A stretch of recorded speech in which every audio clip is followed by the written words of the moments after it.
Hey, welcome to your seasonal ventures rewards video. I'm gonna save you time, all right? If you have seen any ventures rewards video since season 4, they're the same. But I also know that newer players watch these videos and might not even know what ventures is, and I have a lot more information to share, including what the rewards are. So let's go over basically what you get from ventures. Then I'm going to talk about what ventures is, the season's modifier, loadouts you might want to use, and then we're even going to talk about dungeons for a little bit. So grab a seat. If you're still watching this, then I suppose you're hooked. So these are the rewards level 1 through 50. You can read through those at your own pace. If you are interested, I will highlight the important stuff. The link to this site will be down below. These are the footnotes. First and foremost, you are going to need 2.31 million Ventures XP to finish Ventures.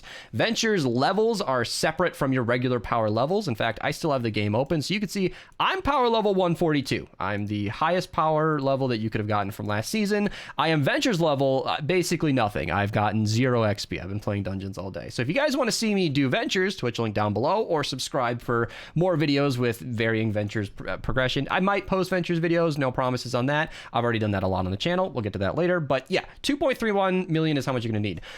The top players speedrun through Ventures at like 30-ish hours. The average player, if you put in a couple hours a day, is going to get this done very comfortably because you have until June 21st of this year to finish Ventures, which is a long time. That's 2.5 months. That's basically every season. I will link this timeline down below. We're going to be coming back to this later either way. So yeah, it's not too bad to get through Ventures. If you just chip away at it, it's not a big deal.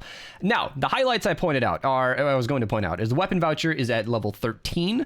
Typically, people use vouchers to get event stuff early. I have a whole video on weapon vouchers. I'll link that down below. In fact, I'm going to make a note here, voucher video. I don't want to miss that video because I know a lot of people want that information. And then also hero vouchers. I do have a hero voucher video, but in a recent update, they made a lot of voucherable items, heroes and weapons, now fluxable. So I'm going to link the hero voucher video. Just know that if those items now require flux, then you're kind of good because Ventures also gives you not just 100 flux, not just 200. I think I'm crazy. I thought it was 300 flux that you got. Well, I guess it's 200. All right, well, 200 flux, which is nowadays kind of as good as vouchers. Some of the best weapons in the game, this is not a full list, but some of the best weapons in the game need flux. Like, I believe the pot shot can now be fluxed. Oh no, actually that might be a bad example. I think the xenon bow can be fluxed. I know the vacuum tube bow can be fluxed. I thought the pot shot could be fluxed now. Oh yeah, because it's available through the spy llamas. So now any weapon that has multiple rarities or comes from llamas can be fluxed. So even the pot shot,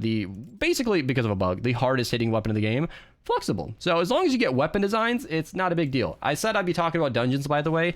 Dungeons is really good for getting tickets, which is really good for opening pirate llamas. And when you open these llamas, you can recycle those weapons to get weapon designs. So I know a lot of people can't stack up on weapon designs that easily. Trust me, you're good. Now, the other footnotes are the superchargers. You can see the sum totals of all the superchargers you get from the regular level up progression. I'm going to let you just sort of look at this list. 5 superchargers for hero. Like if you only care about survivor superchargers is what I meant to say.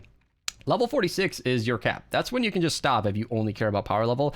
I want them all. I go for the weapon supercharger. But if you guys want a bit of extra stuff, all of these quests are here. These are all the different quests. Thank you, Cavson, for setting this up. Fortnite DB. I think you did a really good job. And I had a few notes on this website where you can actually hide this. He used to have them all expanded, but now you can see every single quest that you have to do throughout the entire season to get these taken care of. And then if you hide it, there you go. You guys can just see the collapsed version. So there are actually extra superchargers that are down here. I don't know if this includes those, but yeah.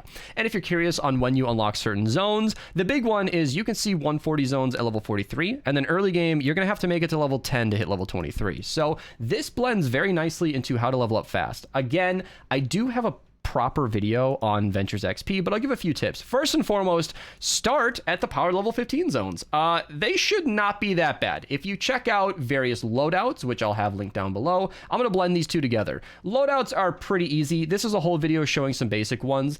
The modifier for this season is not too bad. In fact, I think I can even show it in game. It's just bouncy husks. Basically, they have increased health, so they're harder to kill, the enemies, but they also get knocked around further. So it's not that big of a deal. It doesn't really seriously change how you play the game. It's still the same loadouts that I typically recommend. I typically don't recommend weapon builds because in Ventures you can't choose your weapons right now. So I'll link this video down below, but any of my basic good builds, like shotguns, melees, constructors are insanely strong, Teddy, Blakebeard stash, all of that is kind of covered in this video, but all those normal builds are going to work perfectly fine. So if you have a good loadout, that's kind of the modifier. Basically, you want to start at the level 15 zones. And then, in my opinion, don't do it all in one day. I recommend, first and foremost, do not queue a Fight the Storm mission, because if you pay attention to the fine print and go to the locating, or is it the mission one? So, the very first quest is to complete a mission,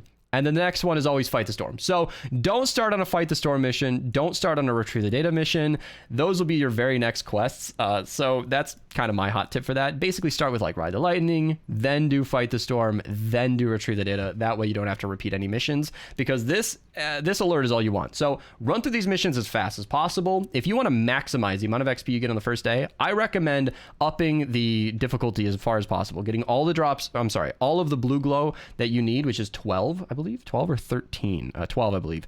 Again, the proper video down below gets into that further, but I recommend maxing out the difficulty of these missions, taking them out in the order that I suggested, then coming back tomorrow, because after you do all of the 15 missions, you should be at about 7, 8, 9, and then the next day you can do the next power level 15 missions, or if you really want to get to it, you can do the power level 5 stuff. But if you want to play as little ventures as possible, you might want to do that, because a lot of people don't really enjoy the ventures grind. Epic has been ignorant to our feedback on ventures for years now. Some might enjoy it, many don't. 80% of players don't enjoy ventures. So if you want to minimize the time you spend in game without getting carried, I recommend doing level 15 zones, coming back at the next shop reset, or it shows it here, the next shop reset, then doing the next 23s, and then doing the highest level missions that you can as fast as possible. And again, that video down below gets into that a lot further. Now, I also said I'd talk about dungeons and the stuff that's coming out. This is the season ahead of us. These dates may be subject to change, but they should be fairly close. These are the things that are coming around. The Easter egg launcher, Rabbit Raider Jonesy is a 225% crit damage bonus to snipers or bows. Very, very good hero to have. That's why I linked that best bow loadout in that spreadsheet. Powder Keg is a pretty decent bow. I think I ranked it number 5 in the game, something like that.